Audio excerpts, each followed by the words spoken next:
नमस्कार मंडळी, Ram Ram. Welcome back to my new vlog. आणि अगदी 1 ते 1.5 महिन्यानंतर मी लॉंग व्हिडिओ बनवते. आणि मला म्हणजे कमेंटमध्ये सुद्धा विचारलं होतं आणि जे माझ्या कॉन्टॅक्टमध्ये आहेत त्यांनी व्हॉट्सॲपला सुद्धा म्हणजे विचारलं होतं की धनू तू लॉंग व्हिडिओ का नाही टाकत आहेस. तर ॲक्च्युली मी शॉर्ट व्हिडिओवरती जास्त फोकस केलेला आहे, तरीसुद्धा व्ह्यूज डाऊन आहेत. आणि लॉंग व्हिडिओचं म्हणाल तर माहिती आहे तुम्हाला व्ह्यूज किती येतात आणि काय. पण म्हटलं आज जे काय आहे ते मॉर्निंगचं डेली रुटीन आपण शेअर करूया. तर इथे माझी आंघोळ वगैरे झाली होती आणि इथे आधी सगळ्यात महत्त्वाचं माझं जर उठल्याबरोबर काही काम असेल तर यांची पेटपूजा करणं. तर इथे बाब्या आहे, कोक्या आहे, यांना चपाती आणि दूध खायला लागतं. तर यांच्यासाठी आधीच मी आदल्या दिवशी रात्री थोडीशी कणकेमधल्या ना चपाती, थोडीशी कणिक मी चपाती करण्यासाठी बाजूला काढून ठेवलेली असते. आणि सकाळी उठल्याबरोबर फ्रीजमधून काढून ठेवायची, तोपर्यंत रूम टेम्परेचरला येते ती. आणि गरम गरम चपाती आणि दूध यांना सगळ्यांना घातलं.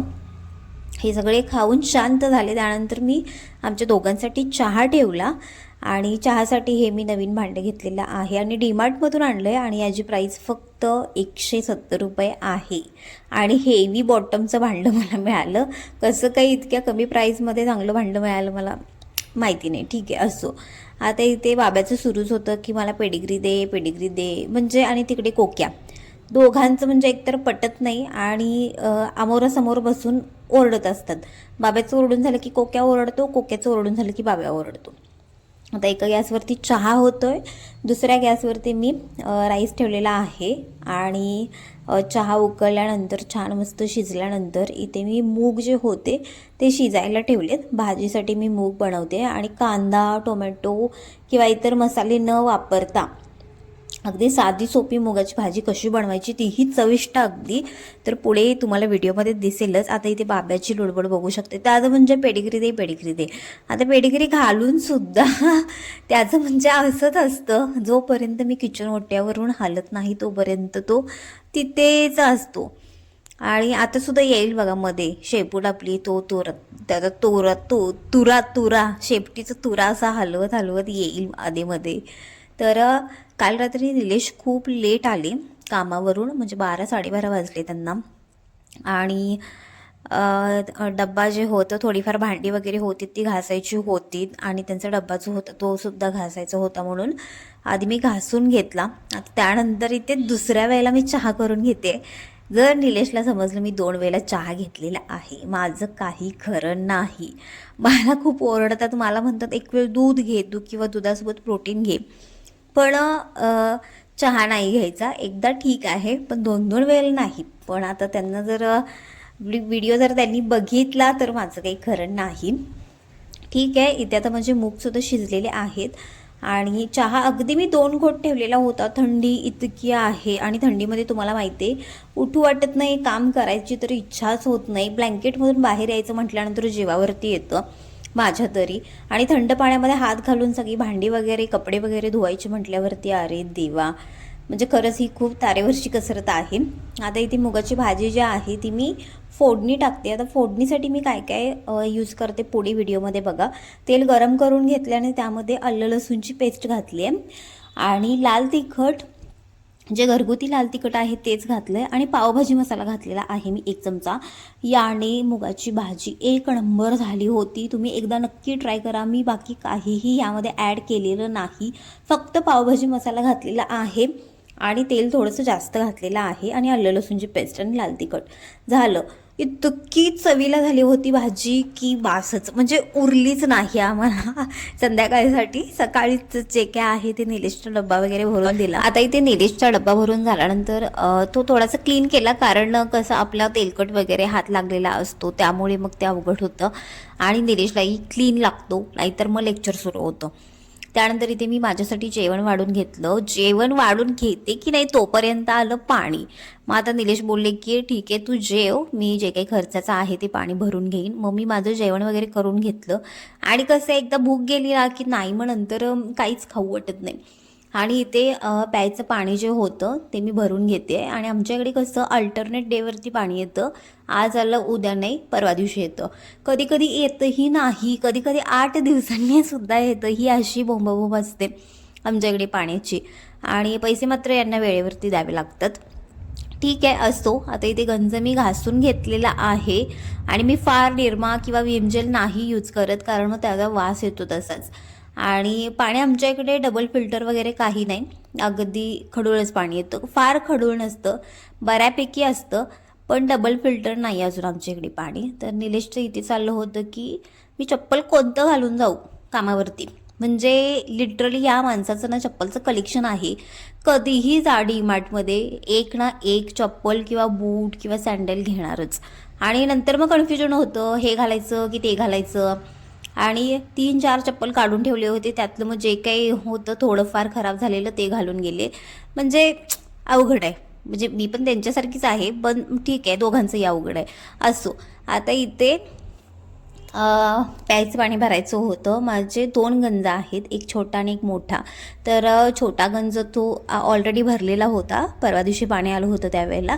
आता तो संपत आला आहे, त्यामुळे हा मोठा गंज मी भरून घेतला.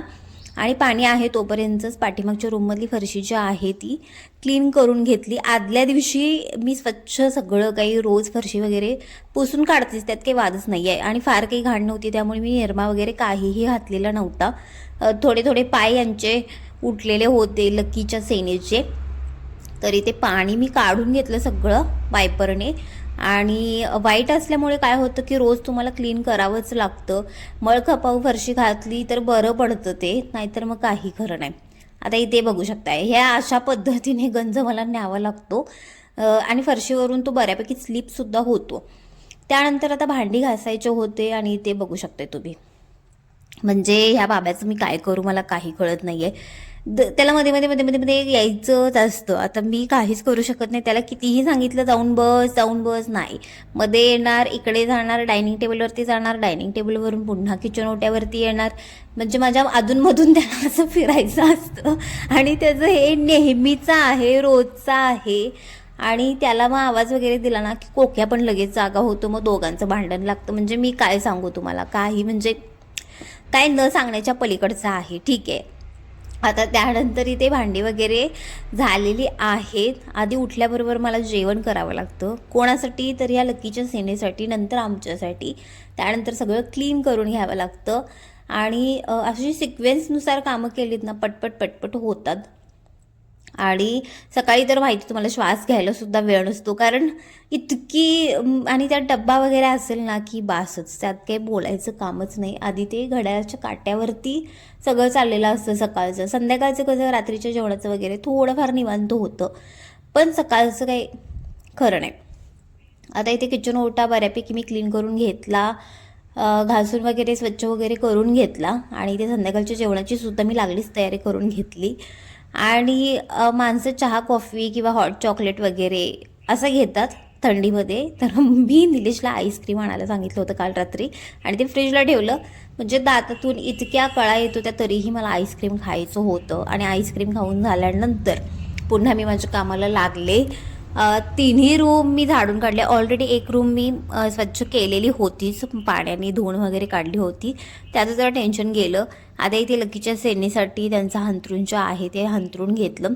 आता गादी आम्ही गुंडाळून ठेवली. ॲक्च्युली काय झालं, पावसाळ्यामध्ये ना गादीवरती पाणी पडून पडून थोडी ती खराब झाली. मग पुन्हा आम्ही नवीन ती भरून घेतली. आणि मग निलेश बोलली की गाद्या हंतरायलाच नको, आपण गुंडाळून ठेवूयात.